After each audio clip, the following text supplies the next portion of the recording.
Thank you. And Anthea, can you please introduce our next submitter? So next we have Matthew 5, submission number 4572 on page 27.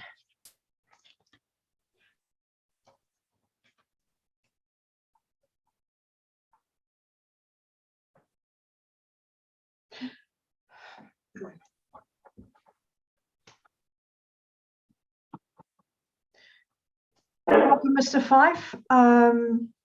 Good morning. Good morning. Thank you for your submission. Thank you for taking the time to come and talk to us. Now you've got 10 minutes, and within that time is your questions as well. So all over to you now. Awesome. Cool. So I had a good read through your ideas put forward for the alcohol draft policy, and I guess in a sense it doesn't make a lot of sense if things like supermarkets who also sell alcohol won't be affected by it. And I guess if this policy going forward is going to restrict alcohol stores to be opened, then maybe the same idea should apply to alcohol being sold at supermarkets.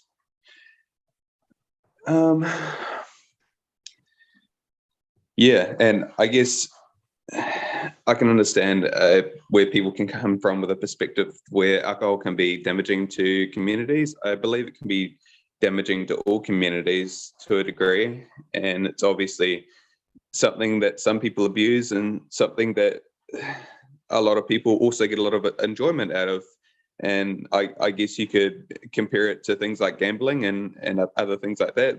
They exist in society for people as an outlet, but there will always be people that are that don't treat it the right way, and there will always be people who are the victims of the bad side of everything, I guess. So yeah, I guess limiting the amount of alcohol stores is not going to solve these problems per se, but make it a little bit harder for people to get to that alcohol and potentially make it more expensive for people, make it a bit more of a burden.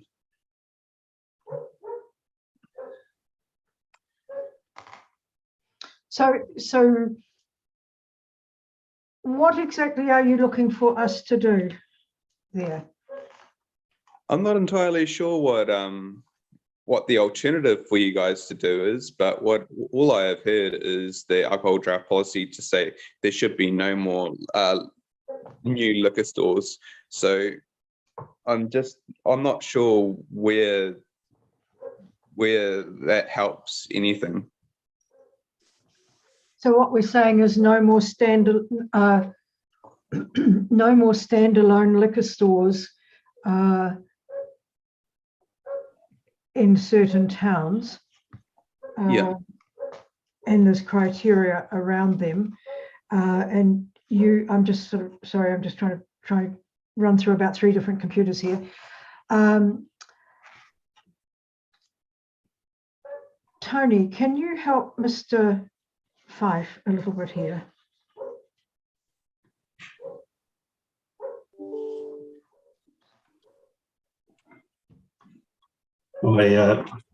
Just taking off mute. So the proposal of the LAP is that there'd be restrictions on standalone liquor stores because it was felt that there was enough in the community. I take it, Mr. Fife, that you're feeling that that's not the case. Well, as communities expand, there will obviously be a demand for new stores to be opened as new subdivisions are built. There's a new subdivision out Sleepyhead Beds, and I imagine as that becomes a bigger and bigger area, people will want things like liquor stores. So, and I guess in existing areas where there are still liquor stores, what's to say a liquor store closes down or closes down or moves business, maybe they're left with one liquor store, maybe they're left with no liquor store. And what do they do then? Is no one else allowed to come along and open a new one, or? Okay, Mayor Allen? Yeah, thanks for your submission, Matthew. Look, probably so you understand where we're coming from here, this is around restricting additional off licenses within these small communities, realizing, you know, they are only small communities. They have 4 or 5 in any one community is potentially to have more liquor outlets than there is to have more dairies in those areas. So it's around controlling the number of those in those areas. I think to also appreciate the fact that over time, this LAP can be amended to address some of the issues you've raised. So you talked about, as a previous submitter earlier this morning, talked about the opportunity up at Te Kapiti around additional ones up there with growth. Yeah, that's quite an acceptable argument. And at the appropriate time, that can be altered through this process as well. No different than you also mentioned about if one closes down, is that the end of it? Well, it's actually not, because we don't have a sinking lid policy here. All we do is have a policy is there is X number allowed within every community that's been identified, and that's the ceiling on it. So as those communities grow and the demand grows higher, you can amend the LAP at that point. But there's just not the feeling at the moment within the communities to have any more than what's there existing today. Okay. Yeah. Does that help you there, Mr. Fife? That does. It gives me a little bit more understanding. When I did read through the piece put forward, I don't recall, gaining an understanding from that around obviously it being a little bit more flexible when it comes time to areas expanding, and maybe more stores needed where they haven't been before. And you know, the point I touched on about one closing down and maybe communities being left without them. So I guess. I think thank you for your submission, because I think what you've highlighted there is actually finding clarification for yourself, which I admire immensely that you've done that. So thank you for that. And there are no more questions for you. I hope we've solved your questions, your own questions, and thank you for your submission. Okay, cool. Thank you. Thank you for taking the time. See you later. Thank you.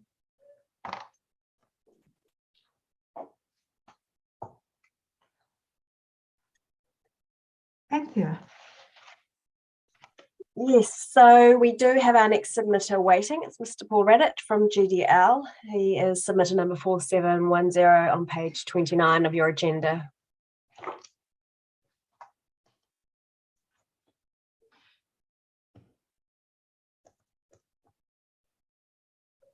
Good morning, Mr. Redditch.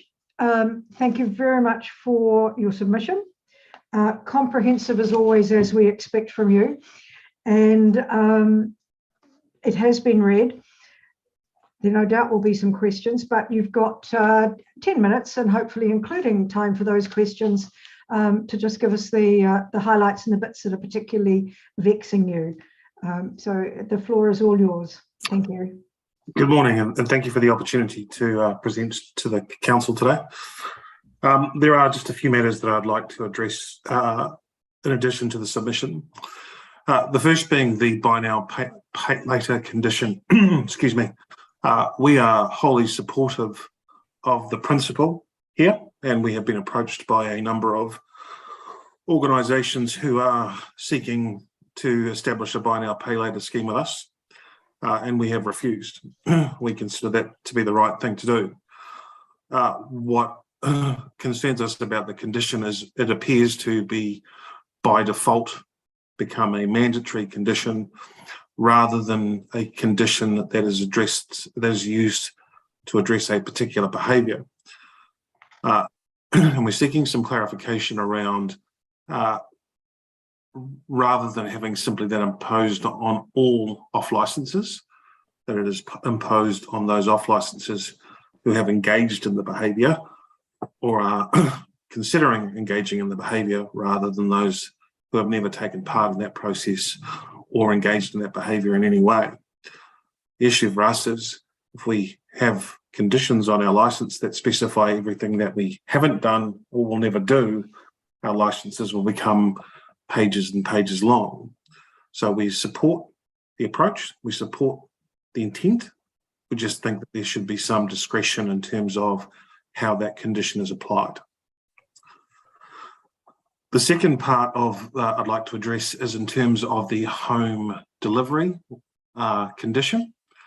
We have submitted a particular wording for that condition that has been endorsed by the Alcohol Regulatory Licensing Authority, as it considers that, or the authority considered that condition addressed the harm.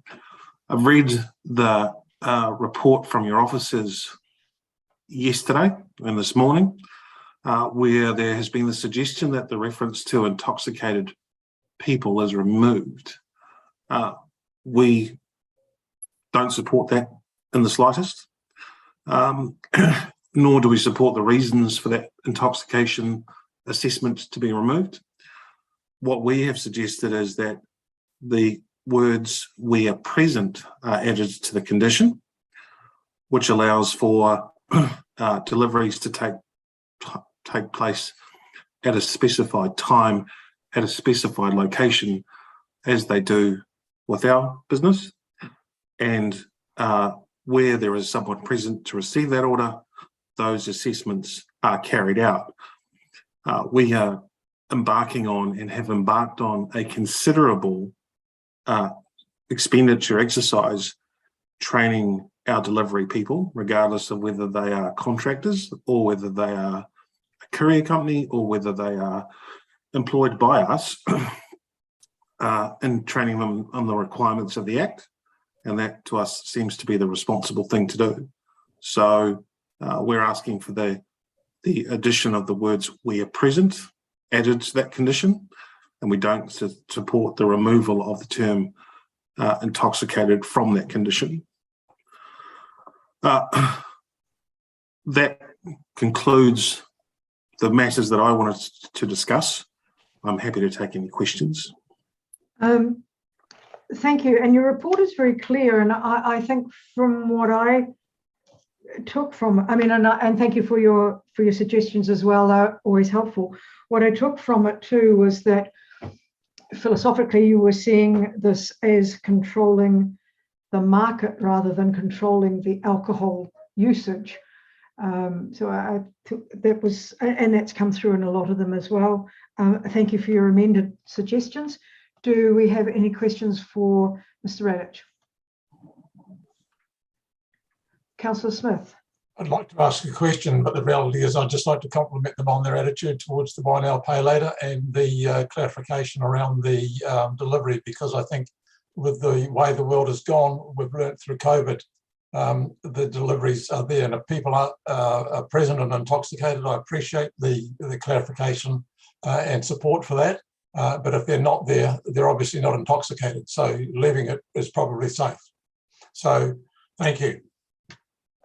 Thank you. It's a tenuous bow, that one, but no, I understand where you're coming from. Are there any other questions or comments for Mr. Radich?